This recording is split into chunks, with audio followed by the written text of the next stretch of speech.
تو یہاں پر جالدار یا جالی دار آسمان بھی اس کا ترجمہ کیا گیا ہے، یعنی آسمان کی قسم جو سیاروں اور فرشتوں کی لا تعداد گزرگاہوں اور راستوں کی وجہ سے جالی دار بن جاتا ہے. یعنی کہ دیکھیے کہ فرشتوں کے بھی اس میں راستے ہیں، اور ستاروں اور سیاروں کے بھی الگ الگ راستے ہیں، اس میں ہر ایک کے الگ الگ راستے ہیں نا اس میں بھی. اور وہم و قیاس کرنے والوں کا ستیہ ناس ہو، جو بے ہوشی میں پڑے غافل بنے ہوئے ہیں. پوچھتے ہیں جزا و سزا کا دن کب ہوگا. یسألون ایان یوم الدین. یوم الدین کس کو کہا گیا؟ قیامت کے دن کو، ڈے آف ججمنٹ کو، جس دن یہ لوگ آگ پر تپائے جائیں گے. اللہ اکبر. اللہم لا تجعلنا منہم. اور کہا جائے گا اپنی شرارت کا مزہ چکھو، ذوقوا فتنتکم. اور یہی وہ عذاب ہے جس کے لیے تم جلدی مچاتے تھے. بے شک پرہیزگار اس دن باغوں اور چشموں میں ہوں گے. جو کچھ ان کا پروردگار انہیں دے گا وہ لے رہے ہوں گے. اور اس دن کے آنے سے پہلے نیکوکار تھے. کانو قبل ذالک محسنین. ہم ہیں کیا محسنین؟ چیک کریں ذرا اپنے آپ کو. مجھے تو لگ رہا ہے کہ آپ سارے محسنین ہیں، جبھی تو یہاں پر بیٹھے ہیں سارے کام کاج چھوڑ کر. اللہ تعالیٰ ہم سب کو، اگر ہمارے اندر کوئی کمی اور کسر ہے نا اللہ تعالیٰ محسنین بننے میں، تو اللہ وہ پوری کر دے اور ہم کو پکا اور سچا محسن بنا دے. جو لوگوں کی لسٹ ہے یہاں پر جن کی بات تو کر رہا ہے، جو محسنین کے لیے تو نے انعامات رکھے ہیں، اللہ وہ محسنین میں ہمیں بھی شامل کر دے. اور پھر پہلے سے وہ تھے نا یہاں پر. اور یہ کیسے ہوتے ہیں؟ ان کے بارے میں کیا بات کہی جا رہی ہے؟ رات کو کم سویا کرتے ہیں. کانو قلیلا من اللیل ما یہجعون. کہ دیکھیں کہ سونے میں اپنی زندگی نہیں گزارتے. نیک لوگ، عقل مند لوگ کیسے ہوتے ہیں کہ وہ لوگ جتنا زیادہ ہو سکے اپنی عبادت پر کنسنٹریٹ کرتے ہیں. اب یہ دیکھیے کہ ہم کو ایک ٹائم لمبی نیندوں کا ایک شوق ہوتا ہے نا بچوں کو. آدھے دن سو رہے ہیں، رات کو سو رہے ہیں. لیکن اب دیکھیے کہ ایک ایج کے بعد، 40s کے بعد، 50s کے بعد انسان میں وہ بات نہیں رہتی. انسان سوچتا ہے کہ میں تہجد پڑھوں، لمبی نمازیں پڑھوں، جتنا ہو سکے میں قرآن پڑھوں. کیونکہ ہم نے پیچھے بھی پڑھا کہ 40s کے بعد انسان کی میچورٹی شروع ہوتی ہے، تو انسان کو ریئلائز ہو جاتا ہے. اور یہاں پر نیک لوگوں کی یہ کوالٹی بتائی جا رہی ہے. تو اب جو کوالٹیز بتائی جائے گی نا، تو اللہ تعالیٰ سے فوراً دعا مانگ لیا کر، اللہ ہمیں بھی یہ بننا ہے، اللہ ہمارے اندر بھی یہ چیز پیدا کر دے. ہم بھی ہمارے اندر یہ کم کر دیں کہ ہم کم سویا کریں اور زیادہ عبادت کیا کریں. اس وقت کو ویلیویبل بنائیں. ہر لمحے کو ہم کو ویلیویبل بنانا ہے، اسپیشلی رات کے وقت کو. تو رات کا وقت تو اللہ تعالیٰ کے قریب ہونے کا وقت ہے نا، مقربین میں شامل ہونے کا وقت ہے نا. تو اللہ تعالیٰ کیا کہہ رہے ہیں؟ یہ جو نیکوکار لوگ ہوتے ہیں نا محسنین، تو رات کو کم ہی سویا کرتے ہیں. وَبِالْأَسْحَارِ هُمْ يَسْتَغْفِرُونَ. اور وہ سحری کے وقت مغفرت مانگا کرتے ہیں. رات کے وقت تیسرے پہر اٹھ کر رو کر دعائیں کرتے ہیں، سجدے کرتے ہیں، نمازیں پڑھتے ہیں اور مغفرت مانگتے ہیں، بخشش مانگتے ہیں، اپنے گناہوں پر روتے ہیں. کیا ہم نے کوالٹی بتائی نیک لوگوں کی، محسنین کی کیا کوالٹی ہوتی ہے؟ وہ اپنے گناہوں پر اکڑتے نہیں ہیں، بلکہ اپنے چھوٹے سے بھی گناہ ہو جائے تو فوراً اللہ کے آگے سجدہ ریز ہو جاتے ہیں اور رو کر اپنی گناہوں کی معافی مانگتے ہیں. چیک کریں کیا میں کرتی ہوں ایسے؟ ہر انسان اپنے آپ سے سوال کرے کہ کیا میں بھی راتوں میں اٹھ کے دعائیں کرتی ہوں، استغفار پڑھتی ہوں. استغفار پڑھنے سے مطلب یہ نہیں کہ میں ایک بار استغفار پڑھ لیا یا 100 بار پڑھ لیا، بلکہ استغفار پڑھنے کا مطلب یہ ہے کہ اللہ سے اپنے گناہوں کی معافی مانگنا، تہ دل سے، اخلاص سے، خلوص سے، کہ اللہ ہم سے فلاں وقت یہ غلطی ہو گئی، اللہ ایک لمبا ٹائم ہم غلطیوں میں پڑے رہے، اللہ ہم نے بہت گناہ کیے، فلاں بھی کیے. ہر انسان کو پتا ہوتا ہے کہ اس نے کتنے گناہ کیے، کوئی اس کو نہیں بتانے کی ضرورت ہے کہ اس نے کیا گناہ کیے. تو یہاں پر اللہ تعالیٰ یہ دیکھیں کہ انسان کو اللہ تعالیٰ کو بتانے کی ضرورت نہیں ہے. انسان کیا کرتا ہے پھر ایسے وقتوں میں؟ پھر انسان غور و فکر کرتا ہے اور اپنی گناہوں کی معافی مانگتا رہتا ہے. تو یہاں پر ان لوگوں کی بات بتائی جا رہی ہے کہ یہاں اللہ تعالیٰ دیکھیے کہ کیسے ان کو بتا رہا ہے، کیسے ایکسپلین کر دے رہا ہے ہم کو، اور ہم کو یہ بتانے کی ضرورت نہیں ہے کہ اب کیا کرنا ہے، کیسے کرنا ہے. اللہ تعالیٰ نیک لوگوں کی کوالٹی ہمارے سامنے پیش کر دے رہا ہے بس، اور اب باقی کا ہم دیکھ لیں کہ ہمیں بھی کیا کرنا ہے. اور پھر کیا ہے آگے ان کی بات کیا ہے؟ وَفِي أَمْوَالِهِمْ حَقٌّ لِلسَّائِلِ وَالْمَحْرُومِ. اور ان کے اموال میں مانگنے والوں اور نہ مانگنے والوں دونوں کا حق ہے. ایک تو مانگنے والے ہیں راستے کے جو فقیر ہے، بھیک مانگنے والے لوگ ہیں، اور نہ مانگنے والے کون سے ہیں؟ ہمارے وہ ریلیٹیوز، وہ فرینڈز جو ضرورت مند ہے لیکن وہ مانگتے نہیں ہیں، اور ان کو نیک لوگوں کو پتا ہوتا ہے کہ ایسے لوگوں کو جا کر ہمیں پہنچانا ہے، جو خوددار ہیں، جو زبان پر نہیں لاتے، جو چمٹ چمٹ کر نہیں مانگتے، ایسے لوگوں کو وہ لوگ دیتے ہیں۔ یہ ساری کوالٹیز ہم کو اپنے اندر ڈالنی ہے۔ آج پکا ارادہ کر لیں کہ ہم اس کلاس سے اٹھنے سے پہلے پہلے اللہ تعالیٰ یہ ساری کوالٹیز ہمارے اندر ڈال کے اٹھیں گے، اور کل جب ہم اٹھیں گے نیند سے تو جب ہمارے اندر یہ ساری کوالٹیز ہوگی، ایک ہم نیا انسان بن جائیں گے۔ ویسے تو میں امید کرتی ہوں کہ میں جو کوالٹیز پڑھ رہی ہوں یہاں بیٹھی ہوئی تمام بہنوں کے اندر ہوں گی، کیونکہ جب آپ لوگ قرآن اتنے شوق سے دوڑ دوڑ کے آ رہے ہیں، پڑھ رہے ہیں، سن رہے ہیں، تو ضرور کہیں نہ کہیں آپ کے اندر تقویٰ ہے، ایمان کا لیول آگے بڑھا ہوا ہے، تبھی تو آپ یہاں بیٹھے ہیں۔ ورنہ دیکھیے کہ کئی لوگ ایسے ہیں جو اس طرف آتے ہی نہیں ہیں، ہم چاہ کر بھی ان کو نہیں بلا سکتے، کسی پر زبردستی ہم نہیں کر سکتے۔ اور پھر یقین کرنے والوں کے لیے زمین میں بہت سی نشانیاں ہیں، اور خود تمہارے اپنے اندر بھی، پھر کیا تم غور نہیں کرتے؟ اور آسمان میں تمہارا رزق ہے، اور جو کچھ جس کا تم سے وعدہ کیا جاتا ہے، یعنی کہ زمین میں دیکھیے کیا کیا نشانیاں، کئی نشانیاں بکھری پڑی ہیں کائنات میں، دن اور رات کا آنا، موسموں کی تبدیلی، مردہ زمین کا زندہ ہونا، مختلف قسم کے نباتات کے اگنا، غلے ہے، پھل ہے، الگ الگ قسموں کے پھل کا اگنا، تو پھر یہاں پر دیکھیے کہ کیسی کیسی چوپائے ہیں، الگ الگ قسم کے انسیکٹس ہیں، کیا کیا چیزیں ہم جدھر نظر پھیلائیں نا تو اس طرح پھر دیکھیں کہ وہاں پر ہمیں کوئی نہ کوئی نشانی نظر آتی، لیکن اس کے لیے ایک ایسی آنکھوں کی، ایسی بصیرت کی ضرورت ہوتی ہے جو انسان اللہ کی نشانیوں کو دیکھے۔ پھر انسان کے اندر اپنے وجود میں کیا کیا نشانیاں ہیں، انسان کا اپنا وجود، اس کے اندر کی مشنری دیکھیے کہ کیسے مشنری ہے، کہ انسان کا معدہ ہے، اب آپ معدے کو ہی لے لیجئے کہ کیسے ایک چکی کی طرح دن رات کام کرتا ہے، غذا کو پیستا ہے، پھر اس کا ویسٹ باہر پھینکتا ہے، پھر وہ فارغ ہو جائے تو غذا طلب کرتا ہے جسے ہم بھوک سمجھتے ہیں، بھوک لگتی ہے ہمیں، اب وہ جب ہو جاتا ہے ختم، اب اس کی تیاری، اگر پانی کی کمی ہو تو ہمیں پیاس بھی لگ جاتی ہے، وہ پانی سے بھی وہ پوری کرتا ہے، پورا سسٹم اندر چلتا رہتا ہے، اور ہم کھانے اور پینے پر مجبور ہو جاتے ہیں۔ پھر اسی کے اندر چھلنی بھی لگی ہوئی ہے جس سے چھن کر یہ جو سارا کچھ ہے جگر میں چلا جاتا ہے، وہاں پر جہاں پر اچھالنے والی، دفع کرنے والی، صاف کرنے والی، کھینچنے والی مشینیں اور قوتیں کام کر رہی ہیں۔ یعنی کہ دیکھیں نا کتنی مشنریز ہمارے اندر کام کر رہی، کبھی ہم نے غور و فکر کیا؟ کبھی نہیں کیا، ہم تو بس کھا رہے ہیں، پی رہے ہیں، دن ختم ہو رہا ہے، شام ہو رہی ہے، دن بھر کے کاموں سے تھک رہے ہیں، بس جا کے اپنے بستروں پر سو رہے ہیں۔ کبھی سوچا بھی کریں کہ یہ کیسے مشنریز چل رہی ہیں، اور یہ کیا ہمارے لیے ایک انعام نہیں ہے؟ کیا ہمارے لیے ایک احسان نہیں ہے؟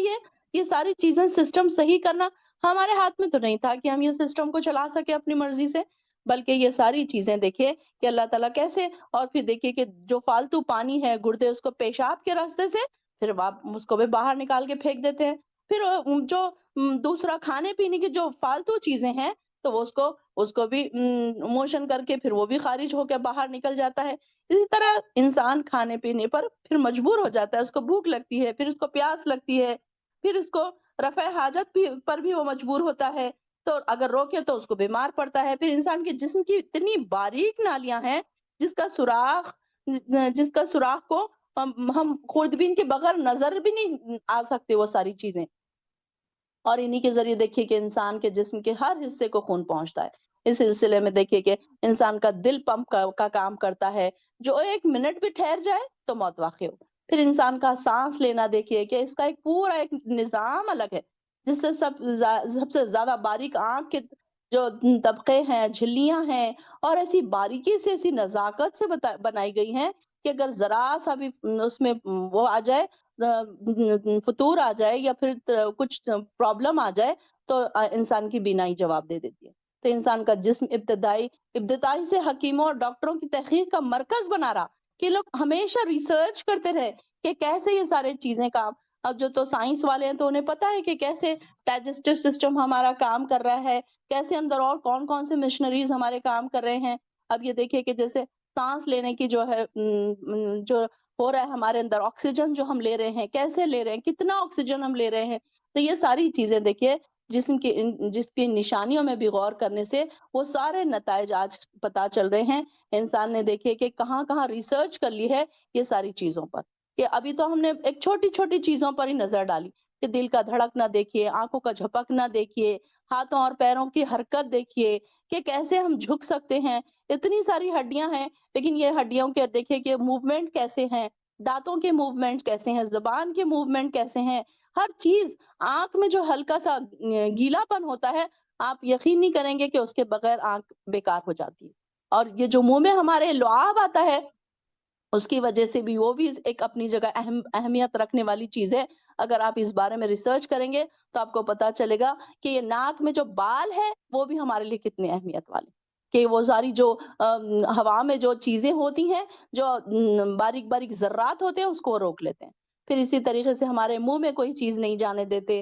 پھر زبان کا کام دیکھیے کہ کیسے زبان بات کرنے میں ہماری مدد کرتی ہے۔ دانتوں کا دیکھیے کہ الگ الگ دانتوں کے الگ الگ کام ہے، کوئی چبانے میں مدد کر رہے ہیں، پھر کوئی کیسے ہم نگلتے ہیں، کیسے غذا اندر جا رہی ہے، کیسے باہر نکل رہی ہے، یہ ساری چیزیں انسان سوچتا نہیں ہے۔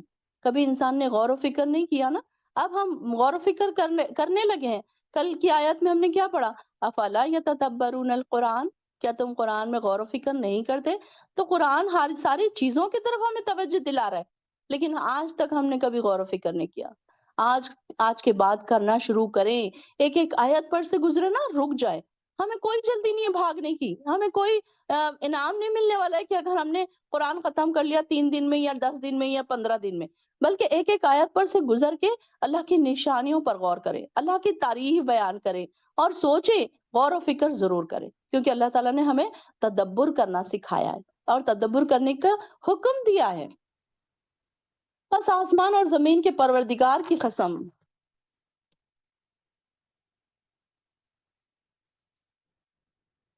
یہ بات ایسی ہی ایک حقیقت ہے جسے تمہارا بولنا ایک حقیقت ہے۔ اے نبی، کیا آپ کے پاس ابراہیم کے معزز مہمانوں کی بات بھی پہنچی؟ اب یہ جو ابراہیم علیہ السلام کے پاس معزز مہمان کون آئے تھے؟ معزز مہمان یہ 3 فرشتے آئے تھے نا۔ اب مفسرین کا کہنا ہے کہ یہ فرشتے کون تھے؟ جبرائیل علیہ السلام، میکائیل علیہ السلام اور اسرافیل علیہ السلام۔ یہ 3 فرشتے انسانوں کی شکل میں آئے تھے نا۔ تو یہاں پر دیکھیے کہ ان کی بات اللہ تعالیٰ یاد دلا رہے ہیں۔ کیا آپ کو پتا ہے وہ جب آئے تھے کیا ہوا تھا؟ جب وہ ابراہیم کے پاس آئے اور کہا آپ کو سلام ہے، تو انہوں نے سلام کا جواب دیا اور خیال کیا کہ اجنبی سے لوگ ہیں۔ یہ انہوں نے دل میں ایک ان کے ڈر سا محسوس ہوا کہ یہ کون اجنبی سے لوگ ہیں۔ مطلب یہ کہ اب اکثر یہ ہوتا ہے نا کہ ہمارے گاؤں کے لوگ ہیں، ہمارے شہر کے لوگ ہیں، کہیں نہ کہیں نظر جان پہچان تو پتہ چلی جاتی ہے، لیکن یہاں پر دیکھیے کہ یہ کوئی نئے لوگ نظر آ رہے تھے نا، تو یہ ان کے دل میں ایک ڈر سا پیدا ہوا۔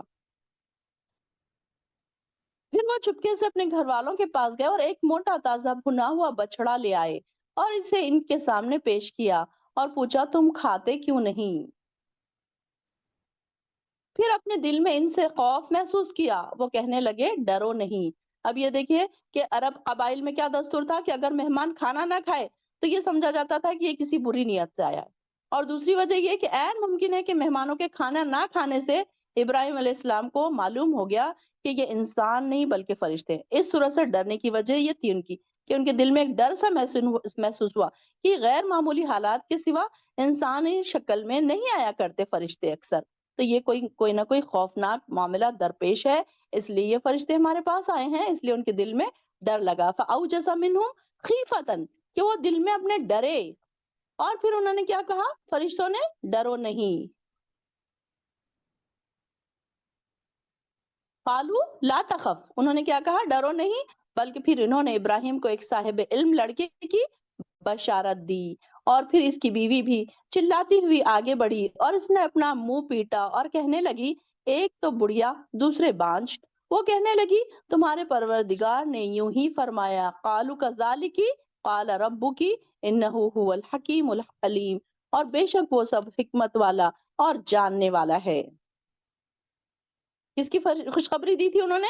فرشتوں نے اسحاق کی خوشخبری دی تھی، اور یہ وقت کیسا تھا کہ ابراہیم علیہ السلام 80 ایئرز سے اوپر ہو چکے تھے اور ان کی بیوی بانجھ بھی تھی۔ ابراہیم نے ان سے فرشتوں سے پوچھا اے فرشتوں تمہارا کیا مقصد ہے؟ قال فما خطبکم ایھا المرسلون، اے بھیجے ہوئے فرشتوں تمہارا کیا مقصد ہے؟ وہ کہنے لگے ہم ایک مجرم قوم کی طرف بھیجے گئے ہیں تاکہ ان پر مٹی کے پتھر برسائیں جو حد سے بڑھنے والوں کی ہلاکت کے لیے آپ کے پروردگار کے یہاں سے نشان زدہ ہے۔ نشان زدہ یعنی کہ ہر ایک کے نام کے پتھر الگ الگ تھے، یعنی کہ ایسے نوکیلے اور چپ جانے والے پتھر تھے کہ ایسے جو ابھی پوری طریقے سے پتھر نہیں بنے تھے، جیسے باریک نوک والے تھے، ان کا کچھ حصہ مٹی سے پتھر بن رہا تھا جیسے یہ لوگ. تو یہاں پر ایسے ایسے لوگوں کے لیے نشان زدہ تھے یہ پتھر. نشان زدہ سے ہر پتھر پر نشان کر دیا گیا تھا کہ یہ فلاں شخص کو ہلاک کرے گا. یہ اللہ تعالیٰ کی طرف سے پورا پری پلان ہے. دیکھیے پھر تاکہ ان پر مٹی کے پتھر برسائیں جو حد سے بڑھنے والوں کی ہلاکت کے لیے آپ کے پروردگار کے یہاں سے نشان زدہ ہے. پھر وہاں جتنے مومن تھے ہم نے انہیں نکال لیا، چنانچہ ہم نے وہاں ایک گھر کے سوا کوئی مسلمان کا گھر نہ پایا، اور وہاں ان لوگوں کے لیے ایک نشانی چھوڑ دی جو دردناک عذاب سے ڈرتے ہیں.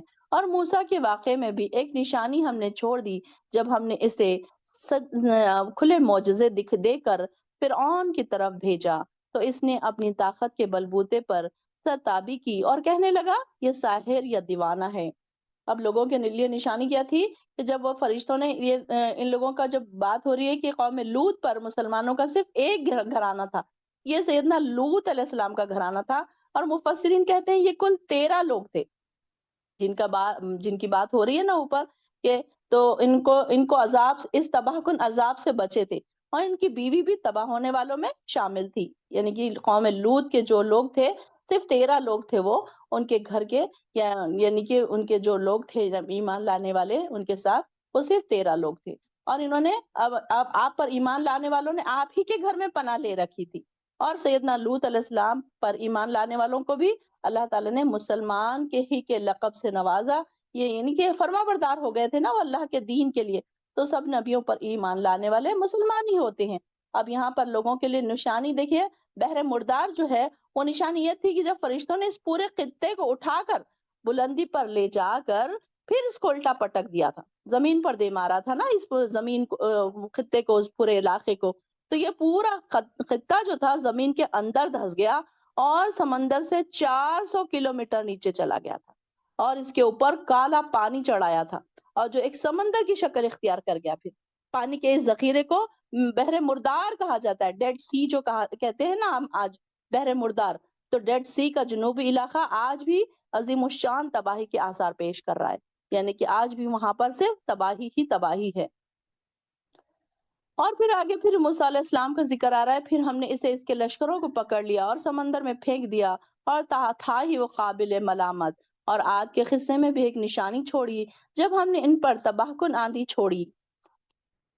ہم نے پڑھا پہلے کہ کیسی تھی وہ آندھی، مسلسل ان کے اوپر 7 راتیں اور 8 دن چلی تھی، اور وہ جس چیز پر سے گزرتی اسے بوسیدہ ہڈی کی طرح چکنا چور کر دیتی. اور سمود میں بھی ایک نشانی چھوڑی جب ان سے کہا گیا کہ ایک خاص وقت تک مزے اڑا لو، مگر اس تنبیہ کے باوجود انہوں نے اپنے پروردگار کے حکم سے سرتابی کی، تو ان کے دیکھتے دیکھتے ہی انہیں بجلی کے عذاب نے آ پکڑا. پھر نہ تو ان میں کھڑا ہونے کی سکت رہ گئی اور نہ وہ اپنا بچاؤ کر سکے. اس سے پہلے ہم نے قوم نوح کو ہلاک کیا تھا، بلا شبہ وہ نافرمان لوگ تھے. اور آسمان کو ہم نے اپنے ہاتھ یعنی کہ اپنی قدرت سے بنایا اور ہم اسے وسیع کرتے جا رہے ہیں، اور زمین کو ہم نے بچھا دیا اور ہم بڑے اچھے بچھانے والے ہیں. سبحان اللہ. اور ہر چیز کے ہم نے جوڑے پیدا کر دیے، شاید تم ان سے سبق حاصل کرو. بس اللہ کی طرف دوڑ کر آؤ، میں تمہارے لیے اس کی طرف سے واضح طور پر ڈرانے والا ہوں. فَفِرُّوا إِلَى اللَّهِ، اپنے آپ کو یہ والی آیت ضرور یاد دلایا کریں. فَفِرُّوا إِلَى اللَّهِ، اللہ تعالیٰ کی طرف چل کر نہیں جانا ہے بلکہ دوڑ کر جانا ہے، ہر عبادت کے لیے، ہر نیکی کاموں کے لیے. فَفِرُّوا إِلَى اللَّهِ، فَفِرُّوا إِلَى اللَّهِ، اپنے آپ کو بولا کریں، ہر بات ریمائنڈر، اپنے آپ کو تھوڑے دیر کے بعد ریمائنڈر دیا کرے کہ مجھے اللہ کی طرف دوڑ کے جانا ہے، چل کے نہیں جانا ہے. فَفِرُّوا إِلَى اللَّهِ، فَفِرُّوا إِلَى اللَّهِ، لکھ کے لگا لیں اپنے گھروں میں کہ اللہ کی طرف مجھے دوڑ کر آنا ہے. اللہ تعالیٰ بلا رہا ہے نا ہمیں، اللہ کی طرف دوڑو، دوڑ کر آؤ، اور اللہ کے ساتھ کوئی الہ نہ بناؤ. میں اس کی طرف تمہیں صاف صاف ڈرا رہا ہوں. اس طرح ان کفار مکہ سے پہلے جو رسول بھی آیا ان لوگوں نے اسے یہی کہا کہ وہ جادوگر ہے یا دیوانہ ہے. کیا یہ اس بات کی وصیت کرتے چلے آئے ہیں؟ بلکہ یہ ہیں ہی سرکش لوگ. بس اے نبی آپ ان کی پرواہ نہ کیجیے، آپ پر کوئی الزام نہیں، اور نصیحت کرتے رہیے کیونکہ نصیحت ایمان لانے والوں کو فائدہ دیتی ہے. دیکھیے فائدہ کس کو دے رہی ہے نصیحت؟ ایمان والوں کو۔ اب آپ اگر دوسرے لوگوں کو کتنا بھی بولیں، ان کے دلوں پر کوئی اثر نہیں ہو رہا ہے۔ کیوں نہیں ہو رہا ہے؟ کیونکہ ایمان ہی نہیں ہے، ایمان سے خالی دل ہیں، تالے لگے ہوئے ہیں ان کے دلوں پر کہ کوئی چیز ان کے اندر جاتی ہی نہیں ہے۔ تو یہاں پر ایمان سب سے پہلی شرط ہے۔ کسی کو کوئی بات سمجھ آنا، اس کے لیے کیا ضرورت ہے؟ ایمان۔ اور میں نے جنوں اور انسانوں کو صرف اسی لیے پیدا کیا ہے کہ وہ میری عبادت کریں، میں ان سے رزق نہیں چاہتا، نہ ہی یہ چاہتا ہوں کہ وہ مجھے کھلائیں۔ اللہ تو خود ہی رازق ہے، بڑی قوت والا اور زبردست ہے۔ تو ان ظالموں کے گناہوں کا ڈول بھی ایسے ہی بھر چکا ہے جیسے ان دوسرے لوگوں کا بھر چکا ہے، اور لہٰذا یہ مجھ سے جلدی کا مطالبہ نہ کریں۔ کفر کرنے والوں کے لیے اس دن تباہی ہوگی جس دن انہیں ڈرایا جا رہا ہے۔ سورۃ طور، بسم اللہ الرحمن الرحیم۔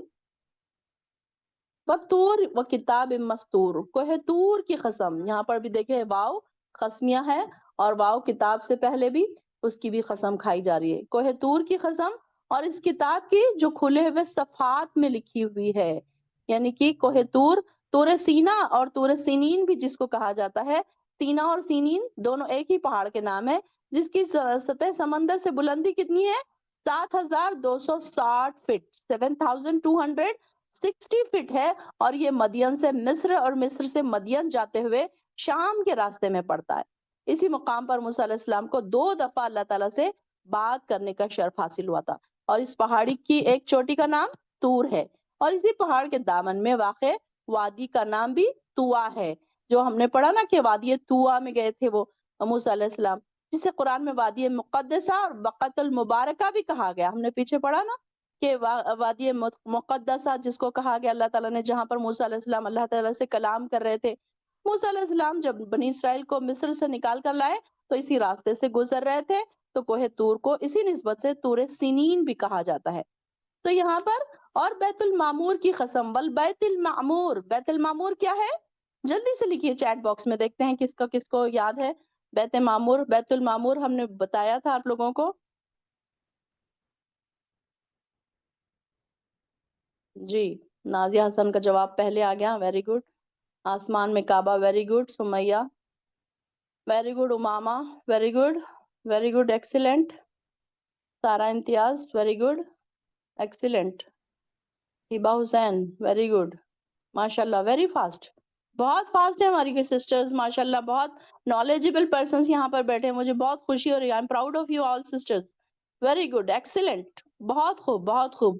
اریبا، بہت خوب۔ Reshma Asif, very good. یہاں پر بھی تقریباً سب بہنوں نے ماشاء اللہ سے آنسرز دیے ہیں، ویری گڈ۔ میں ساروں کے نام نہیں پڑھ پا رہی ہوں ماشاء اللہ سے، لیکن ویری گڈ، آپ لوگوں کے نالج کی میں بہت قدر کرتی ہوں، سیلیوٹ کرتی ہوں آپ کے اتنے نالج کی ماشاء اللہ سے۔ فوراً سے آپ لوگوں نے ساروں نے جواب دے دیا۔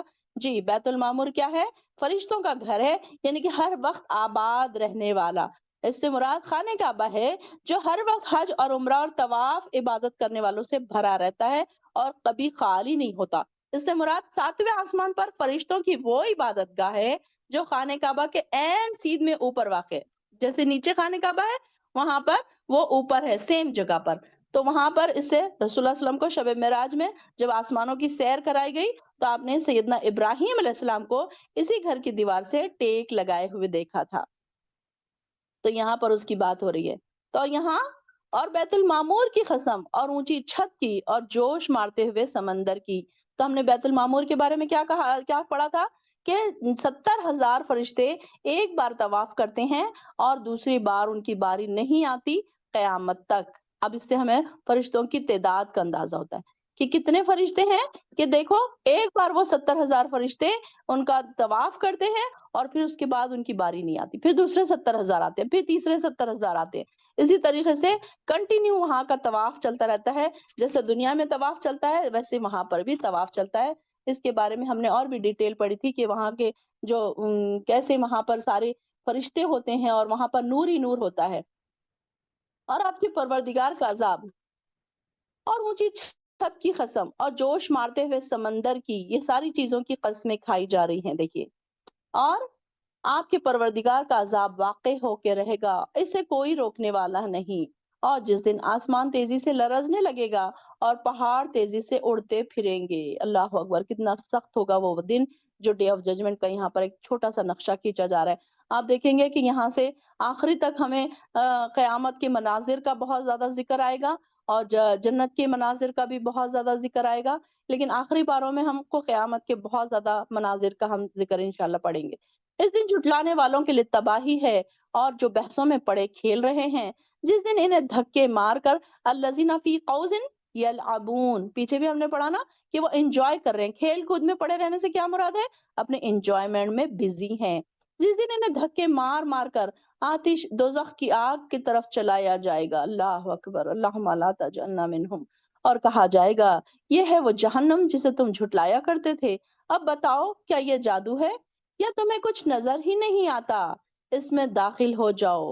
اللہ اکبر، اب تم صبر کرو یا نہ کرو،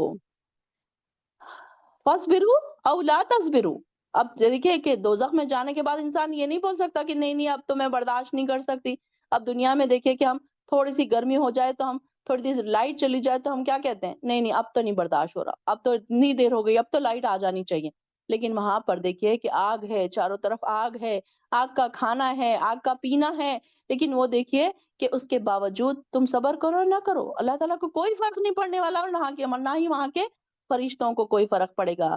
اللہ تعالیٰ کیا فرما رہے ہیں؟ اب تم صبر کرو یا نہ کرو، تمہارے لیے یکساں ہے، تمہیں تو ویسے ہی بدلہ دیا جائے گا جیسے تم کام کرتے رہے۔ اللہ اکبر، اللہ تو ہم سے ایسے کام کروا جس سے تو راضی ہو جا۔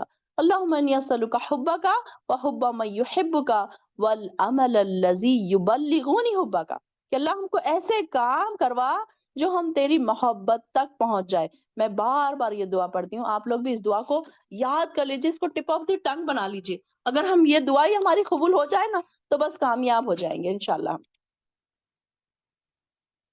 البتہ پرہیزگاروں کے لیے باغوں اور نعمتوں، پرہیزگار باغوں اور نعمتوں میں ہوں گے، جو کچھ انہیں ان کا پروردگار عطا کرے گا اس سے لطف اندوز ہو رہے ہوں گے، اور ان کا پروردگار انہیں دوزخ کے آگ سے بچا لے گا۔ سبحان اللہ، اللہم اجعلنا منہم، اللہ ہمیں بھی نیک لوگوں میں شامل کر۔ اللہم اجرنی من النار، اللہ تو آگ والوں میں ہمیں نہ شامل کرنا اور آگ سے ہمیں بچا لینا۔ اور انہیں کہا جائے گا مزے سے کھاؤ، کلو وشربو ہنیم بما کنتم تعملون، اس وجہ سے کہ تم نے اتنا اسٹرگل کیا، اتنی محنتیں کی، اللہ کو راضی کرنے کے لیے تو محنتیں کرتے تھے نا۔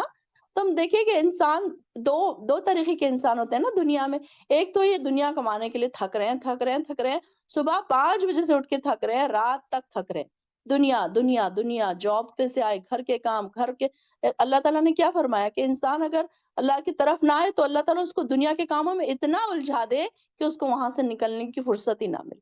ہم دیکھتے ہیں اپنے آس پاس کچھ ایسے لوگ کہ دنیا کے کاموں میں اتنا اپنے آپ کو بزی کیا ہوا ہے، اتنا تھکایا ہوا ہے انہوں نے کہ ان کو یہ بات کی فکر ہی نہیں ہے کہ ہم اللہ کو کب راضی کریں، کب ہم اللہ والے کام کریں، رب والے بن جائیں، نیکیوں کے کام کریں، یہ انہیں یاد ہی نہیں آتا۔ تو یہاں پر دیکھیے کہ اللہ تعالیٰ کس لیے ان کو یہ دے رہا ہے، یہ ساری نعمتیں کس لیے؟ بما کنتم تعملون۔ یہاں پر اوپر بھی وہی بات آئی نا کہ جو دوزخی تھے ان کو بھی کیوں دیا گیا؟ بما کنتم تعملون، انہوں نے جو گناہ کے کام کیے تھے اس وجہ سے انہیں یہ ملا۔ پھر یہاں پر نیک لوگوں کو کیوں ملا؟ کیونکہ انہوں نے اللہ کی رضا والے کام کیے نا، انہوں نے تھکایا اپنے آپ کو، راتوں میں جاگے، تھکایا، لمبی لمبی نمازیں پڑھی، تھکایا اپنے آپ کو، اللہ کو راضی کر کے اس دنیا سے گئے۔ اور وہ خطا در خطا تختوں پر تکیے لگائے ہوں گے، اور ہم انہیں بڑی بڑی آنکھوں والی حوروں سے نکاح کر دیں گے، ان کو بیاہ دیں گے۔ اور جو لوگ ایمان لائے اور ان کی اولاد نے ایمان لانے میں ان کی پیروی کی تو ہم ان کی اولاد کو بھی ان کے ساتھ ملا دیں گے۔ سبحان اللہ، کتنی پیاری آیت ہے۔ والذین آمنوا واتبعتہم ذریتہم، کہ دیکھیے کہ اگر ہم نیکی کے کام کرنے والے ہوں گے تو بعید نہیں کہ ہماری اولاد بھی نیکی کے کام کرنے والی ہو۔ یہ ضروری، یہ بات ضرور ہے کہ ہم اگر کوئی اچھے کام کریں گے تو ہماری اولاد بھی اچھے کام کرے گی، یہ امید ہے۔ یہ مطلب ہم آس پاس ہمارے دیکھتے بھی ہیں یہ ایگزامپل کہ اچھے اچھے گھرانوں کی اولادوں کو وہ بھی نیک اولادیں ہوتی ہیں، اور کہیں نہ کہیں نیک ماں باپ کا خون بھی ہوتا ہے کہ ان کے اندر تو وہ کہیں نہ کہیں پھر وہ پروان چڑھتا ہی رہتا ہے پھر۔ تو یہاں پر بھی دیکھیے کہ ایسے لوگ جن کی اولادیں بھی نیک ہوں گی تو ہم کیا کریں گے؟ ان کو ان کے ساتھ ملا دیں گے، ان کے اپنے عملوں سے کچھ بھی کم نہ کریں گے، یعنی کہ کم درجے والی اولاد کو والدین سے ملا دیا جائے گا۔ اب ہو سکتا ہے کہ اولاد کے درجات تھوڑا کم ہو، ان کی نیکیاں تھوڑے کم ہوں، لیکن والدین کی نیکیاں بہت زیادہ، وہ اوپر والی جنتوں میں ہوں گے، بالا خانوں میں ہوں گے، جنت الفردوس میں ہوں گے، اعلیٰ درجات کی جنتوں میں ہوں گے، تو ان کی اولادوں کو بھی ان کے درجات کو کم نہیں کیا جائے گا بلکہ انہیں بھی اوپر پہنچا دیا جائے گا۔ یہ نہیں ہوگا کہ والدین کو نیچے لا کر ان سے ملا دیا جائے گا یا نیچے والی جنتوں میں والدین کو بھیج دیا جائے گا، بلکہ کبھی کبھی یہ بھی ہو سکتا ہے کہ اولادیں اعلیٰ درجے کی جنت میں ہوں اور والدین نیچے ہوں، یا والدین اوپر ہوں اور اولاد نیچے ہو، تو ان کو اللہ تعالیٰ فرما رہے ہیں کہ اللہ تعالیٰ کے ایک انعام ہے یہ، کہ دیکھیے کہ ہم نے تو نہیں مانگا اللہ تعالیٰ سے، لیکن اللہ تعالیٰ کو پتا ہے کہ کون سے والدین ایسے ہیں جو اپنی اولاد کے بغیر کوئی انجوائمنٹ کو انجوائے کر سکیں گے۔ اب یہ دیکھیے کہ اگر آپ کے پاس کوئی اچھی سی چیز کھانے اور پینے کی آ گئی تو آپ کیا کرتے ہیں؟ بچے کے اسکول سے آنے تک رکھتے ہیں نا اس کے لیے اٹھا کر، یہ نہیں کرتے کہ آپ بچہ اسکول سے آنے سے پہلے ہی میں کھا پی کے ختم کر لوں، نہیں، بلکہ بچوں کے ساتھ کھاتے ہیں، پیتے ہیں، کوئی چیز ان کے لیے چھپا چھپا کر رکھتے ہیں، کہیں گھومنے پھرنے جانا ہے تو بچوں کے ساتھ بچوں کی چھٹیوں تک رکتے ہیں، بچوں کی چھٹیوں میں پھر پروگرام بنایا جاتا ہے کہ نہیں بچوں کے ساتھ جائیں گے تو مزہ آئے گا۔ تو انسان کیا چاہتا ہے؟ بچوں کی خوشی ہوتی ہے نا، بچوں میں ہی زیادہ خوشی ہوتی ہے نا پیرنٹس کی، کہ والدین یہ سوچتے ہیں کہ ہمارے بچوں کی خوشی ہمارے لیے بہت زیادہ ویلیویبل، ماں باپ کے لیے ان کی بچوں کی خوشی ان کے لیے سب سے زیادہ بڑی چیز ہوتی ہے۔ تو وہاں پر بھی دیکھیے کہ والدین کو اللہ تعالیٰ آنکھوں کی ٹھنڈک بناتا ہے نا دنیا میں بھی، تو اسی طریقے سے کہ اللہ تعالیٰ ان کا درجہ کچھ کم نہیں کرے گا بلکہ اور ان کا درجہ بڑھا کر ان کو ان کی جنتوں میں ان کے ساتھ کر دے گا۔ سبحان اللہ، اللہم اجعلنا منہم۔ اور ہم انہیں پھل اور گوشت بھی جو چاہیں گے وہ دیتے چلے جائیں گے، وہاں وہ لپک لپک کر ایک دوسرے سے جام شراب لیں گے جس میں نہ کوئی گوئی ہوگی یا نہ کوئی گناہ کا کام ہوگا، یعنی کہ وہاں پر کوئی ایسی شراب، یعنی کہ شراب سے مراد شربت، اور ایسی شربت ہوگی جنت کی کہ جس کا مزہ بھی خراب نہیں ہے، مزہ بھی تلخ نہیں ہے، بو بھی خراب خوشگوار نہیں ہے، خوشگوار ہوگی خوشبو اس کی، اور اس میں نشہ نہیں ہوگا جو سر پر چڑھ جاتا ہے یا سر چکرانے لگتا ہے، ایسی جس سے نشہ عقل پر چھا جاتی ہے اور انسان بے وقوفی کرنے لگتا ہے، بکواس بکنے لگتا ہے، بے عزتی کر بیٹھتا ہے، ایسی شراب وہاں کی نہیں ہوگی، بلکہ وہاں کی شراب تو انسان کو خوش کر دینے والی ہوگی، اور یہاں اور نہ کوئی اس میں گناہ کا کام ہوگا۔ وہاں ان کی خدمت پر معمور لڑکے چکر لگاتے رہیں گے اور خود ایسے خوبصورت ہوں گے جیسے چھپا کر رکھے ہوئے موتی۔ تو وہاں پر دیکھیے کہ ان کے بارے میں آ رہا ہے کہ کیسے جنت کے یہاں پر بیان کیا جا رہا ہے، ایسے لگ رہا ہے کہ ہم بھی جنت میں ہی گھوم رہے ہیں، ہم بھی شراب پی رہے ہیں، ہم بھی یہاں پر دیکھیں کہ کیسے گھوم رہے ہیں، ہمارے آس پاس خدمت گزار موجود ہے، کھا رہے ہیں، ہم پی رہے ہیں، ہم امیجن کرتے جائیں، جنت کو ہمیشہ امیجن کریں، جب جنت کے آیتوں سے گزرے نا آپ تو ضرور جنت کو امیجن کرتے ہوئے گزرے، پھر ہم بھی امید کر سکتے ہیں نا کہ اللہ ہمیں بھی یہی جنتیں چاہیے۔ جب ہم اکیلے بیٹھ کے دعائیں کریں گے تو جو تڑپ کے دعا نکلے گی نا جنت کی، تو انشاءاللہ العظیم اللہ تعالیٰ پھر ضرور قبول کرے گا۔ تو آج اللہ نے ہم پر احسان فرمایا، کیا کہیں گے وہ ایک دوسرے کی طرف متوجہ ہو کے گزشتہ حالات پوچھیں گے، کہیں گے اس سے پہلے ہم اپنے گھر والوں میں ڈرتے ڈرتے رہا کرتے تھے، تو آج اللہ نے ہم پر احسان فرمایا اور ہمیں لو کے عذاب سے بچا لیا۔ ڈرتے ڈرتے رہنے سے کیا مطلب ہے؟ اپنے گھر والوں کے ساتھ ڈرتے ڈرتے رہنے سے کیا مطلب ہے؟ کہ یعنی کہ ہر کام کوئی غلط کام نہ ہو جائے، ڈرتے تھے نا کوئی ہم سے کوئی گناہ نہ سرزد ہو جائے۔ اپنے گھروں میں یہ انسان ڈرتا نہیں، اپنے گھروں میں ڈنکے کی چوٹ پہ جو چاہے وہ کر سکتا ہے انسان، لیکن یہ دیکھیے کہ جو نیک لوگ ہوتے ہیں نا تو ان کو ہمیشہ یہ دھڑکا لگا رہتا ہے کہ کوئی ایسا کام نہ ہو جائے جس سے اللہ ناراض ہو جائے، تو یہ ڈرتے ڈرتے رہتے تھے کہ کوئی غلط کام نہ ہو جائے، کوئی کھانے پینے میں غلط بات نہ ہو جائے، کوئی اللہ کے ذکر میں کوئی کمی اور بیشی نہ ہو جائے، تو ہر چیز مال کمانے میں حرام حلال کی تمیز رکھتے ہیں کہ نہیں کوئی ہم سے کوئی غلطی نہ ہو جائے، اللہ تعالیٰ ہم سے سوال نہ کر لے، تو ہر وقت وہ اپنے گھر والوں میں ڈرتے رہا کرتے تھے۔ تو آج اللہ نے ہم پر احسان فرمایا اور ہمیں لو کے عذاب سے بچا لیا۔ ہم اس سے پہلے دنیا میں اسی کو پکارتے تھے، بے شک وہ بڑا احسان کرنے والا اور رحم کرنے والا ہے۔ بس آپ نصیحت کرتے رہیے اپنے رب کے فضل سے، آپ کاہن یا مجنون نہیں۔ یا یہ وہ کہتے ہیں کہ یہ شاعر ہیں جس کے متعلق ہم گردش ایام کے منتظر ہیں۔ اور آپ انہیں کہیے تم بھی انتظار کرو، میں بھی تمہارے ساتھ انتظار کرتا ہوں۔ کیا ان کی عقلیں ہی انہیں ایسی باتیں کرنے کا حکم دیتی ہیں، یا پھر یہ لوگ ہیں ہی سرکش، یا پھر یہ کہتے ہیں کہ اس نے اسے خود ہی بنا ڈالا ہے۔ بات یہ نہیں بلکہ یہ ایمان لائیں گے ہی نہیں۔ اگر وہ ان باتوں میں سچے ہیں تو پھر اسی جیسا کوئی کلام بنا لائیں، یا کیا وہ بغیر کسی چیز کے خود ہی پیدا کیے گئے ہیں، یا خود اپنے خالق ہیں، یا وہ آسمانوں اور زمین کو انہوں نے پیدا کیا ہے۔ اصل بات یہ ہے کہ وہ اللہ کی قدرتوں پر یقین ہی نہیں رکھتے۔ کیا ان کے پاس ان کے پروردگار کی رحمت کے خزانے ہیں، یا ان خزانوں میں سے اس خزانوں پر حکم چلانے والے ہیں؟ کیا ان کے پاس کوئی سیڑھی ہے جس پر چڑھ کر وہ عالم بالا کی باتیں سن کر آتے ہیں؟ اگر ایسی بات ہو تو ان میں سے کوئی سننے والا صریح سند کے ساتھ وہ بات پیش کرے۔ کیا اللہ کے لیے تو بیٹیاں اور تمہارے لیے بیٹے؟ یا آپ ان سے کوئی صلہ مانگتے ہیں جس کے تاوان سے یہ دبے جا رہے ہیں؟ تاوان یعنی کہ بوجھ۔ یا ان کے پاس غیب کا علم ہے جسے وہ لکھتے جاتے ہیں؟ یا یہ کوئی چال چلنا چاہتے ہیں؟ حالانکہ یہ کافر خود ہی اس چال میں پھنسنے والے ہیں۔ کیا ان کے سوا ان کا کوئی اور الہ ہے؟ اللہ ان سب باتوں سے پاک ہے جن میں یہ اس کا شریک بناتے ہیں۔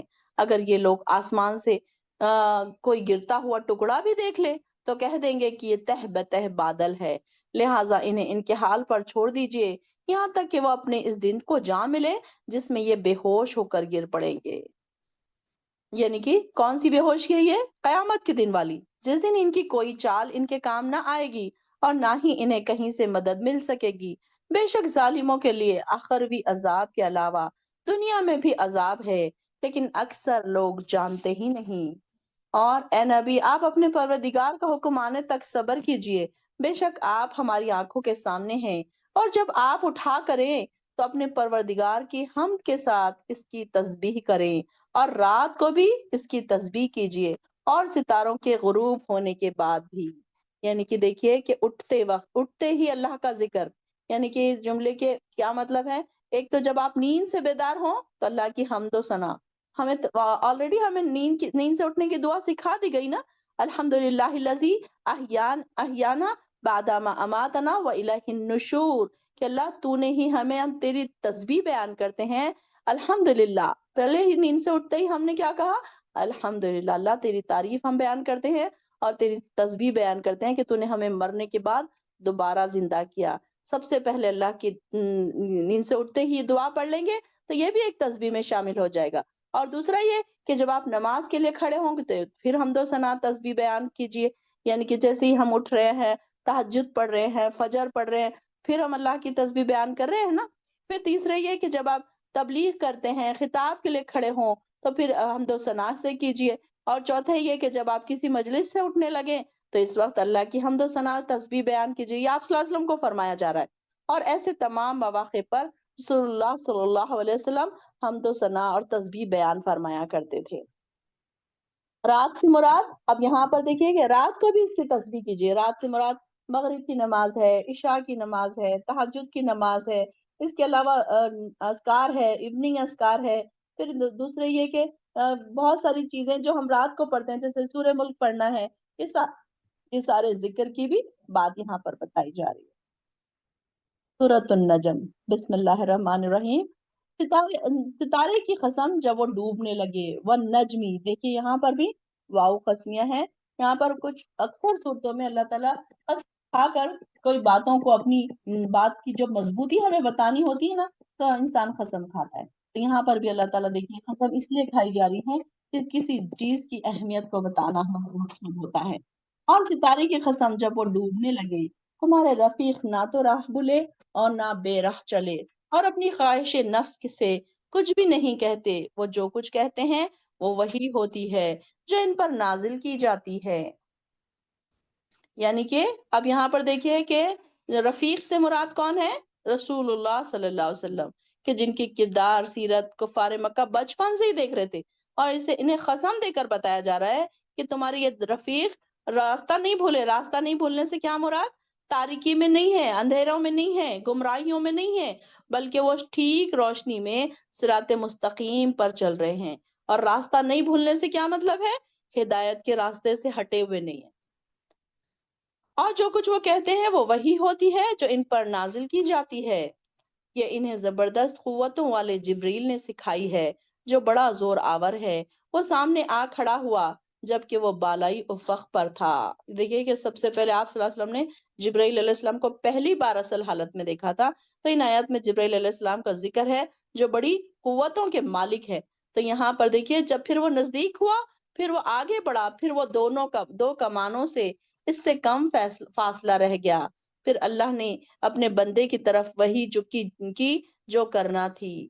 جو کچھ اس نے آنکھ سے دیکھا تھا دل نے اسے جھوٹ نہیں سمجھا۔ اب یہاں پر جبرائیل علیہ السلام کا ذکر ہو رہا ہے کہ زمرتن کا مطلب کیا ہے کہ اس کا معنی زور آور، طاقتور، صاحب حکمت اور خوبصورت شکل والے۔ رسول اللہ صلی اللہ علیہ وسلم نے اپنی زندگی میں جبرائیل علیہ السلام کو 2 بار اپنی اصل شکل میں دیکھا تھا۔ ان آیات سے ہمیں معلوم ہوتا ہے کہ جب پہلی بار آپ نے دیکھا تو سیدنا جبرائیل علیہ السلام تو نمودار ہوئے تھے، تو پھر آپ صلی اللہ علیہ وسلم کو ایسے معلوم ہو رہا تھا جیسے زمین اور آسمان کا درمیانی فاصلہ انہی سے بھر گیا ہے، یعنی کہ اتنے زیادہ ان کے پر تھے، 600 پر تھے، اور ایسے لگ رہا تھا کہ سارا کا سارا وہ جو درمیانی فاصلہ ہے وہ بھر گیا ہے۔ اور پھر یہاں پر ایک بار آپ صلی اللہ علیہ وسلم نے فرمایا، ایک بار میں نے راستے میں چلتے چلتے آسمان سے ایک آواز سنی، نگاہ اٹھائی تو آسمان کی طرف اسی فرشتے کو دیکھا جو حرا میں میرے پاس آیا تھا۔ وہ زمین و آسمان کے درمیان ایک کرسی پر بیٹھا ہوا تھا، اور میں اتنا ڈر گیا کہ ڈر کے مارے میں زمین پر گر گیا۔ پھر میں اپنے گھر آیا اور گھر والوں سے کہا مجھے کمبل اڑا دو۔ آگے ہم پڑھیں گے اس بارے میں۔ تو یہاں پر یا ایھا المدثر جو آتا ہے نا الفاظ آگے سورہ مدثر میں، تو انشاءاللہ ہم وہاں پر پڑھیں گے۔ تو یہاں پر انہوں نے اس طریقے سے جبرائیل علیہ السلام کو دیکھا 2 بار، اور جبرائیل علیہ السلام کی اصل شکل میں دیکھا، ان کے 600 پر تھے۔ اور جو کچھ انہوں نے دیکھا، آنکھ سے دیکھا تھا، دل نے اسے جھوٹ نہیں سمجھا۔ کیا تم اس بات میں جھگڑا کرتے ہو جو اس نے آنکھوں سے دیکھا؟ اب یہ جبرائیل علیہ السلام کو اصل صورت میں 2 مرتبہ کہاں پر دیکھا؟ ایک دفعہ سدرۃ المنتہا کے پاس، اور ایک دفعہ مکے کے محلے میں۔ یہ جو آپ صلی اللہ علیہ وسلم ابھی کہہ رہے تھے نا کہ میں جا رہا تھا راستے میں اور جب میں نے ان کو دیکھا، تو یہ 2 بار آپ صلی اللہ علیہ وسلم نے ان کو اپنی ان کی اصلی حالت میں دیکھا تھا۔ اب کیا تم اس بات میں جھگڑا کرتے ہو جو اس نے آنکھوں سے دیکھا ہے؟ اور ایک مرتبہ اور بھی اس نے جبرائیل کو سدرۃ المنتہا کے پاس دیکھا، جس کے پاس یہی جنت المأوا ہے، اور جبکہ اس سدرہ پر چھا رہا ہے۔ سدرۃ المنتہا کیا ہے؟ دیکھا ہم نے پڑھا تھا نا، سدرہ کا مطلب کیا ہے؟ بیری کا درخت، سدرہ بیر کو کہتے ہیں، اور بیری کا درخت جو ہے وہاں پر، اور منتہا کے معنی کیا ہے؟ انتہا، یعنی کہ اینڈ پوائنٹ، یعنی انتہائی سرحد پر واقع بیری کا درخت جو 7 آسمان پر واقع ہے۔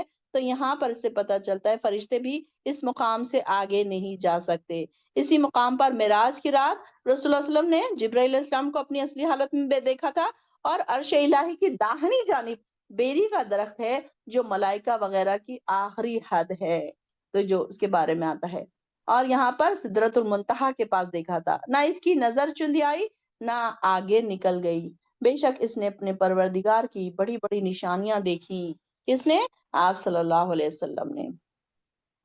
کیا بھلا تم نے لات اور عزا دیویوں پر بھی غور کیا؟ اور ایک تیسری منات ہے، کیا تمہارے لیے تو لڑکے ہوں گے اور ان کے لیے لڑکیاں؟ اب یہ مشرکین مکہ کی کئی دیویاں تھیں جس میں سے 3 کا بار بار ذکر آتا ہے، لات، عزا اور منات۔ یہ 3 ان کی دیویوں کا ذکر آتا ہے جن کی اہل عرب پوجا کیا کرتے تھے، اور انہوں نے آستھانے بنا کر رکھے تھے جہاں جا کر یہ خاص طور سے ان کی پوجا کیا کرتے تھے۔ اور یہ تو کیا تمہارے لیے تو لڑکے ہیں اور ان کے لیے لڑکیاں؟ یہ تو بڑی بھونڈی سی تقسیم ہے، یہ تو بس ایسے نام ہے جو تم نے تمہارے آبا و اجداد کے رکھ لیے ہیں، اللہ نے ان کے لیے کوئی دلیل نازل نہیں کی، اور ان کے یہ لوگ محض ظن کی پیروی کر رہے ہیں، یا پھر اس چیز کو جو ان کے دل چاہتے ہوں۔ حالانکہ ان کے پاس ان کے پروردگار کی طرف سے ہدایت پہنچ چکی۔ انسان جیسی بھی آرزو کرے کیا وہ اسے مل جاتی ہے؟ آخرت اور دنیا کا پورا اختیار تو اللہ ہی کو ہے۔ اور آسمانوں اور زمین میں کتنے ہی فرشتے ہیں جن کی سفارش کسی کے کچھ کام نہ آئے گی۔ اور یہ کہ اللہ تعالیٰ جس کے لیے چاہے اس فرشتوں کو اس کا اذن دے، یعنی کہ حکم دے، اور وہ سفارش اسے پسند بھی ہو۔ یعنی کہ سفارش کا ضابطہ بھی کیا ہے کہ ان معبودوں کی تو حیثیت ہی نہیں ہے کہ کوئی آسمان کے الہ کے سامنے وہ فرشتے بھی ہوں تو ان کو وہ بھی سفارش نہیں کر سکتے، لیکن جس کے لیے اللہ تعالیٰ اجازت دے گا اور جس کو اللہ تعالیٰ پسند کرے گا ان کے لیے سفارش کی اجازت دی جائے گی، تو وہ ان کی ہی سفارش کر سکیں گے جن کو اللہ تعالیٰ پسند کرتا ہے۔ اور جو لوگ آخرت پر ایمان نہیں رکھتے وہ فرشتوں کو عورتوں کے نام سے موسوم کرتے ہیں، اس کا انہیں کچھ بھی علم نہیں، وہ محض ظن کی پیروی کرتے ہیں، اور ظن حق کے مقابلے میں کچھ بھی کام نہیں آتا۔ لہٰذا جو شخص ہماری یاد سے منہ موڑتا ہے آپ اس کی پرواہ نہ کیجیے، ایسا شخص دنیا کی زندگی کے سوا اور کچھ نہیں۔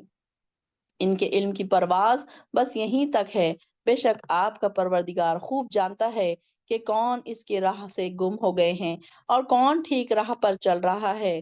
جو کچھ آسمانوں اور زمین میں ہے سب اللہ ہی کا ہے، جس کا تقاضا یہ ہے کہ وہ برائی کرنے والوں کو ان کے اعمال کا بدلہ دے، اور جن لوگوں نے اچھے عمل کیے انہیں اچھا بدلہ دے۔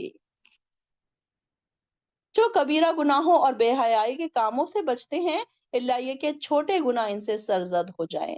دیکھیے کہ اکثر انسان اگر اپنے آپ کو بڑے بڑے گناہوں سے بچاتا رہے نا، تو اگر چھوٹے گناہ سرزد ہو بھی جائے تو اللہ تعالیٰ کیا کرنے والا ہے؟ آپ کے پروردگار کی مغفرت بہت وسیع ہے۔ ان ربک واسع المغفرہ، کہ بہت وسیع ہے نا، کہ انسان اگر اپنے آپ کو بڑے گناہوں سے بچاتا رہے تو اللہ تعالیٰ چھوٹے گناہ صغیرہ جو ہے تو ہمارے معاف کر دے گا۔ چھوٹے گناہ صغیرہ ہمارے کیسے معاف ہوتے ہیں؟ ایک تو یہ کہ انسان وضو کرتا ہے تو اس کے گناہ صغیرہ معاف ہو جاتے ہیں، جب وہ نماز پڑھتا ہے تو گناہ صغیرہ معاف ہو جاتے ہیں، یعنی کہ بہت ساری چیزیں ایسی ہیں کہ گناہ صغیرہ کو معاف کر دیتی ہیں، لیکن گناہ کبیرہ کے لیے اللہ تعالیٰ سے معافی مانگنا ضروری ہے اور اس سے بچنا بھی بہت ضروری ہے۔ اور اس حالت کو بھی، اور جب اس نے تمہیں زمین میں پیدا کیا، اور تم اس حالت کو خوب جانتے ہو جب اس نے تمہیں زمین سے پیدا کیا، اور اس حالت کو بھی جب تم اپنی ماؤں کے پیٹوں میں تھے، تو تم اپنے پاک ہونے کا دعویٰ نہ کرو، وہی بہتر جانتا ہے کون پرہیزگار ہے۔ فلا تزکو انفسکم، اس کا کیا مطلب ہے؟ کہ انسان اپنے آپ کے لیے بڑی باتیں کرتا رہے کہ نہیں میں تو بہت نیک ہوں، میں تو بڑی عبادتیں کرتی ہوں، میں تو کسی کے اس میں نہیں پڑتی، میں تو ہر وقت دین میں لگی رہتی ہوں۔ یہ ضرورت نہیں ہے نا بولنے کی ہمارا جو ہے اللہ تعالیٰ کے پاس اعمال نامہ پتہ چل رہا ہے، اللہ تعالیٰ کو دن اور رات فرشتے لے کر جا رہے ہیں، تو اللہ تعالیٰ فرما رہے ہیں کہ تم اپنے نفسوں کی پاکیزگی بیان مت کرو، بلکہ اللہ تعالیٰ کو پتہ ہے، وہ بہتر جانتا ہے کون پرہیزگار ہے۔ اب یہاں پر کتنے لوگ بیٹھے ہیں، کتنی ان کی ایمان کے لیول ہیں، ہر ایک کا ایمان کا لیول الگ ہے، کوئی 100% ہے، کوئی 90% ہے، کوئی 80% ہے۔ اب ہم کو یہ بولنے کی ضرورت نہیں ہے کہ نہیں ہم تو بڑے نیک ہیں، ہم تو بڑے تہجد بھی پڑھتے ہیں، ہم تو بڑے دن اور رات عبادتیں کرتے ہیں۔ اکثر لوگوں کو عادت ہوتی ہے نا، اپنے منہ میں یا مٹھو بنتے ہیں کہ بڑی تعریفیں اپنی ہی خود کرتے ہیں، نہیں میں تو ایسی ہوں، میں تو کسی کو کچھ بولتی نہیں ہوں، بلکہ ہونا یہ چاہیے کہ آپ کے گھر والوں نے آپ کے پیچھے تعریف کرنا چاہیے۔ اور تعریف بھی کیسے لوگوں نے کرنی چاہیے؟ اگر آپ ہیں تو آپ کے سسرال والوں نے آپ کی تعریف کرنا، آپ کی ساس نے آپ کی تعریف کرنا، آپ کی بہو نے آپ کی تعریف کرنا، بہو نے ساس کی کرنا، ساس نے بہو کی کرنا۔ یہ جو ایسے رشتے ہیں نا تو بہت زیادہ نازک رشتے ہیں۔ انسان دوسرے لوگوں میں تو بڑا معزز بنتا ہے، اپنے دوستوں میں، اپنے رشتہ داروں میں، اپنے فرینڈز میں، لیکن گھر میں آ کے تڑاک پڑاک بولتا ہے ننند کو، دیورانی کو، جٹھانی کو، یا پھر ساس بہو کے رشتے، دیورانی جٹھانی کے رشتے، یہاں پر بڑی تلخ باتیں ہوتی رہتی۔ تو وہاں پر انسان کی اصل پہچان کہ وہ انسان کتنا وہاں پر اپنے آپ کو پیش کر رہا ہے، کیسے پیش کر رہا ہے، اور میاں مٹھو نہیں بننا ہے کہ نہیں میں تو بڑی نیک ہوں، میں تو دیکھو اتنے کام کر رہی ہوں، اور گھر والے تنگ پڑ رہے ہیں، گھر والے بیزار ہو پڑے ہیں ان سے۔ ایسا تو نہیں ہے، چیک کیا کریں کہ کہیں ایسا تو نہیں ہے کہ ہم سے ہمارے گھر والے بیزار ہوئے پڑے ہیں کہ یہ کب جائے گی باہر تو کب ہمیں سکون ملے گا، سانس کب جائے گی گھر سے باہر تھوڑے دن کے لیے جائے گی تو ہمیں سکون ملے گا، کہیں ایسا تو نہیں ہوتا آپ کے رویے سے؟ اپنے اپنے رویوں کو چیک کیا کریں۔ تو یہاں پر یہی کہا جا رہا ہے فَلَا تَزَكُّوا أَنفُسَكُمْ، اپنے نفسوں کو اپنے آپ کو پاک مت بتاؤ کہ تم کیسے ہو، اللہ تعالیٰ بہتر جانتا ہے۔ ہمیں یہ بتانے کی ضرورت نہیں کہ ہم کتنے نیک ہیں، اللہ تعالیٰ کو پتہ ہے لیول۔ بھلا آپ اس شخص کو دیکھا جس نے روگردانی کی اور وہ تھوڑا سا دیا اور پھر رک گیا، کیا اس کے پاس علم غیب ہے کہ وہ سب کچھ دیکھ رہا ہے؟ اب یہ جو 2 آیات ہے نا، تو یہ ولید بن مغیرہ کے متعلق نازل ہوئی۔ ابو جہل سے پہلے ولید بن مغیرہ ہی سردار قریش کا رئیس تھا نا، تو اس کے سمجھدار ہونے میں کچھ شک نہیں تھا، یہ بڑا سمجھدار تھا اور رسول اللہ صلی اللہ علیہ وسلم کی دعوت سے کافی حد تک متاثر بھی ہو چکا تھا اور قریب تھا کہ ایمان لے آتا۔ مگر اس کے ایک مشرک دوست کو جب اس کی صورتحال کا پتہ چلا تو اس نے کیا کہا کہ آخرت جس آخرت سے تم ڈرتے ہو نا، تو اس کا ذمہ میں لے لیتا ہوں، اگر تمہیں عذاب ہوا نا تو تمہاری سزا میں اپنے سر لے لوں گا، بشرطے کہ تم اتنا مال مجھے دے دو۔ آپ دیکھیں کہ کیسے بے وقوف بناتے تھے پہلے لوگ۔ تو انہوں نے کیا کیا، ولید بن مغیرہ اس کے چکمے میں آ گیا اور اس کی بات کو قبول کرتے ہوئے اس کی طے شدہ مال کی ایک قسط بھی ادا کر دی، اور بعد میں سے کسی نامعلوم وجہ کی بنا پر مزید مال دینے سے پھر اس نے اپنا ہاتھ کھینچ لیا۔ تو یہاں پر ان کی بات ہو رہی ہے کہ اس نے پہلے دیا تھوڑا سا پھر رک گیا، کیا اس کے پاس علم غیب ہے، وہ سب کچھ دیکھ رہا ہو، اور کیا اسے ان باتوں کی خبر نہیں پہنچی جو موسیٰ کے صحیفوں میں ہیں اور ابراہیم کے صحیفوں میں ہیں، جس نے حق اطاعت و رسالت کو پورا کیا کہ کوئی بوجھ اٹھانے والا دوسرے کا بوجھ نہیں اٹھائے گا، اور یہ کہ انسان کے لیے وہی کچھ ہے جو اس نے کوشش کی، اور یہ کہ اس کی کوشش جلدی ہی دیکھی جائے گی، پھر اسے اس کا پورا بدلہ دیا جائے گا، اور یہ کہ آپ کو آپ کے پروردگار ہی کے پاس پہنچنا ہے، اور یہی ہے، اور یہ کہ وہی ہنساتا بھی ہے اور رلاتا بھی ہے، اور یہ کہ وہی مارتا بھی ہے اور وہی زندہ بھی کرتا ہے، اور یہ کہ اس نے نر اور مادہ دونوں قسمیں پیدا کیے ہیں نطفے سے جبکہ وہ رحم میں ٹپکایا جاتا ہے۔ دیکھیے یہ بھی ایک اللہ تعالیٰ کا، دیکھیے کہ ایک نطفہ ایک ٹپک رہا ہے، لیکن یہ رحم میں ٹپک رہا ہے۔ اب یہ دیکھیے کہ اس سے لڑکا بھی بنتا ہے، لڑکی بھی بنتی ہے، میل اور فیمیل اللہ تعالیٰ کی تقسیم ہے نا، یہ کہ کیسے اللہ تعالیٰ اس کو بنا دیتا ہے کہ یہ کہ دوسری بار زندہ کرنا اس کے ذمے ہے، یعنی کہ انسان کے اندر کہ کیسے حمل قرار پاتا ہے کہ ایک چھوٹا سا ڈراپ انسان کے حمل قرار کرنے کے لیے کافی ہو جاتا ہے، اور اسی طریقے سے دیکھیے کہ کیسے انسان کے اندر میل اور فیمیل اللہ تعالیٰ پیدا کرتا ہے، اور یہ کہ دوسری بار بھی زندہ کرنا اس کے ذمے ہے، اور یہ وہی دولت مند بناتا ہے اور مفلس بھی کرتا ہے۔ انہو ہوا اغنا و اخنا، اور یہاں پر بھی دیکھیے کہ اللہ تعالیٰ جس کو چاہتا ہے بھرپور رزق عطا کرتا ہے، اور جس کو چاہتا ہے چھین لیتا ہے، مفلس بنا دیتا ہے، کیونکہ یہ دونوں بھی آزمائشوں کی ہی ایک شکل ہے نا۔ اور یہ کہ وہی شعراء کا مالک ہے۔ شعراء کیا ہے؟ شعراء ایک ستارے کا نام ہے اس کے، اور اس کے پجاری جو تھے مشرکین عرب جو تھے، 3 دیویوں کو، جیسے کہ ہم نے پیچھے بھی پڑھا، لات، منات اور عزا کے علاوہ آسمان کے دیوتاؤں میں سے شعراء جو ستارہ ہے، سیارہ ہے، اس کی بھی پرستش کرتے تھے یہ لوگ، اس کی بھی پوجا کرتے تھے۔ تو یہ سیارہ سورج سے 23% گنا زیادہ روشن ہے، اور اسی کا زمین سے فاصلہ بھی 8 نوری سال سے بھی زیادہ ہے، یعنی کہ سورج ہم سے 9 کروڑ 30 لاکھ میل دور ہے، تو یہ اس کی جو روشنی ہے 1,86,000 میل کی سیکنڈ کی رفتار سے 8 منٹ میں ہم تک پہنچتی ہے۔ تو یہ ہماری زمین اور سورج کا جو فاصلہ ہے 8 نوری منٹ ہے، اسی سے 8 نوری سال کا بھی حساب لگا لیجئے۔ اب یہاں پر یہ سورج سے بہت چھوٹا اور کم روشن نظر آنے والا جو ہے نظر آتا ہے، اور اہل مصر اس کی پرستش کیا کرتے تھے۔ اس سیارے کے طلوع کے زمانے میں یہ اہل مصر یہ سمجھتے تھے کہ اس سیارے کے طلوع ہونے کا بڑا ہم کو فائدہ پہنچے گا، اور اہل عرب میں خصوصاً قریش اور قزاع کے جو قبیلے تھے اس کی پرستش کیا کرتے تھے۔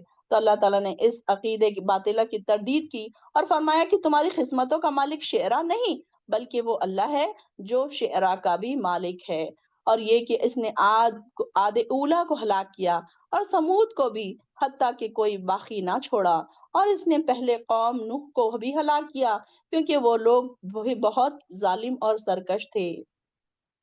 اور اس نے الٹائی ہوئی بستی کو دے پٹکا اور پھر اس پر تباہی چھا گئی جس نے اس بستی کو پوری طرح ڈھانپ لیا۔ پس اے انسان اپنے پروردگار کی کن کن نعمتوں میں تو شک کرے گا؟ اے نبی میں پہلے ڈرانے والوں میں سے ایک ڈرانے والا یہ نبی بھی پہلے ڈرانے والوں میں سے ایک ڈرانے والا ہے۔ آنے والی گھڑی قریب آ پہنچی۔ عزیفت العازفہ، عازفہ کس کا نام ہے؟ ڈے آف ججمنٹ کا۔ اللہ کے سوا کوئی اسے ہٹانے والا نہیں۔ کیا تم اس بات سے تعجب کرتے ہو اور تم ہنستے ہو مگر روتے نہیں؟ وَتَضْحَكُونَ وَلَا تَبْكُونَ، ہنسنے کا کیا مطلب ہے؟ انجوائمنٹ میں پڑے ہوئے، کبھی رونے کا خیال ہی نہیں آتا۔ انسان روتا کب ہے؟ جب اس کے اوپر پریشانی آتی ہے۔ اور ہنستا کب ہے؟ جب انجوائمنٹ ہو، ہنسی مذاق انجوائمنٹ۔ وَأَنْتُمْ سَامِدُونَ، اور تم کھیل کود میں پڑھ کر اس سے غافل ہے۔ سامدون کا کیا مطلب ہے؟ انجوائمنٹ کے ہر وہ کام، گانا بجانا، میوزک، انجوائے، پارٹیز، ساری چیزیں۔ تو یعنی کہ انسان دیکھیے کہ کیسے انسان اس میں بزی ہے اور ہنس رہا ہے، انجوائے کر رہا ہے۔ ہنسی کب آتی ہے انسان کو؟ جب بہت زیادہ انجوائمنٹ میں ہے، اچھی اچھی باتیں ہو رہی ہیں، جوکس ہو رہے ہیں، ہنس رہے ہیں، بول رہے ہیں۔ اور رونا کب آتا ہے انسان کو؟ جب انسان پریشان ہے، انسان کو ٹینشنز ہے، پریشانیاں ہیں، چاروں طرف سے پریشانیاں گھری ہوئی ہیں، تو انسان کو ٹائم رونا آتا ہے نا۔ تو یہاں پر رونا کس لیے ہے؟ ہمیں آخرت کی فکر کر کے کہ اللہ تعالی ہم سے راضی ہوگا یا نہیں، ہمارے نیکیاں ہمارے لیے سفیشینٹ ہوں گے یا نہیں، یہ سوچ کر ہمیں رونا ہے۔ جب انسان کو زیادہ ہنسی آئے تو انسان کو یہ سوچنا چاہیے کہ میں انجوائمنٹ میں کہیں بزی تو نہیں ہو گیا۔ انجوائمنٹ میں انسان بزی ہو جائے گا تو اسے پھر رونا نہیں آئے گا۔ آپ دیکھیے کہ انسان جب ایمان کا لیول بڑھتا ہے، تقوی کا لیول بڑھتا ہے، تو ہم جب بھی سجدہ کرتے ہیں، جب بھی ہم دعائیں کرتے ہیں، ہماری آنکھوں سے آنسو جاری ہوتے ہیں۔ ایون آپ سورہ فاتحہ بھی پڑھتے ہیں تو آپ کی آنکھوں سے آنسو جاری ہوتے ہیں، کیونکہ اس میں ہم جب کہتے ہیں نا ایاک نعبد و ایاک نستعین، کہ ہم جب اللہ سے مدد مانگ رہے ہوتے ہیں، جب تکلیف ہوتی ہے، پریشانیاں آتی ہے، تو وہاں پر بھی آپ کی آنکھوں میں آنسو آتے ہیں۔ تو دیکھیے کہ کئی کئی جگہیں ایسی ہیں جہاں پر انسان کو آنکھوں میں آنسو آ جاتے ہیں، لیکن آنکھوں میں آنسو کب آئیں گے؟ جب انسان ریئلائز کرے گا، آخرت کے خوف کو محسوس کرے گا، جنت کو، دوزخ کو، خبر کو ریئلائز کرے گا، اس کو محسوس کرے گا، تب اس کو رونا آئے گا۔ ورنہ اس کو اگر بھول جاؤ آپ، رونا نہیں آئے گا۔ موت کو بھول جاؤ، رونا نہیں آئے گا۔ خبر کو بھول جاؤ، رونا نہیں آئے گا۔ گناہوں کو بھول جاؤ، رونا نہیں آئے گا۔ دوزخ کو بھول جاؤ، آپ کو بالکل رونا نہیں آئے گا۔ آپ کو رونا کب آئے گا؟ اب اس کو موت کو اپنی یاد کر کے تو دیکھو کیسے رونا آتا ہے نمازوں میں، کیسے سجدوں میں سے اٹھنے کے لیے دل نہیں چاہتا۔ دل چاہتا ہے کہ سجدوں سے نہ اٹھے، روتے رہیں، اپنی مغفرت جب تک نہ کروا لے، اللہ تعالیٰ سے معافی نہ مانگ لے، ہم اپنے سجدوں سے نہ اٹھے۔ یہ ہوتا ہے نا؟ ریئلائز کریں، اپنے آپ کو محسوس کریں کہ کیا ایسے ہوتا ہے۔ بس اللہ کے آگے سجدہ کرو اور اسی کی بندگی بجا لاؤ۔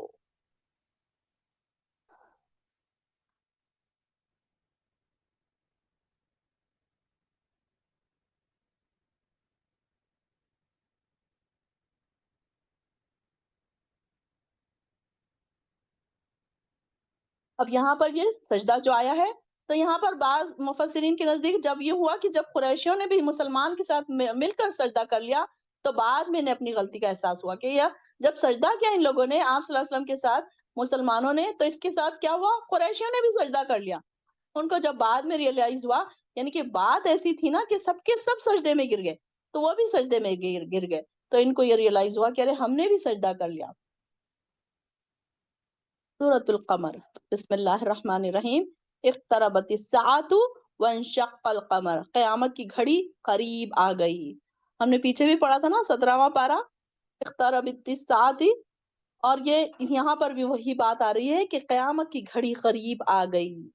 اقترب للناس حسابہم پڑھا تھا نا ہم نے پیچھے، اور یہاں پر وہی بات، ڈرانے والی بات، الرٹ کرنے والی بات، مومنوں کو الرٹ کرنے والی بات کہ چاند پھٹ گیا، اور یہ کافر خواہ کوئی معجزہ دیکھ لے تو اس سے منہ موڑ لیتے ہیں اور کہہ دیتے ہیں یہ تو جادو ہے جو ہمیشہ سے چلا آ رہا ہے۔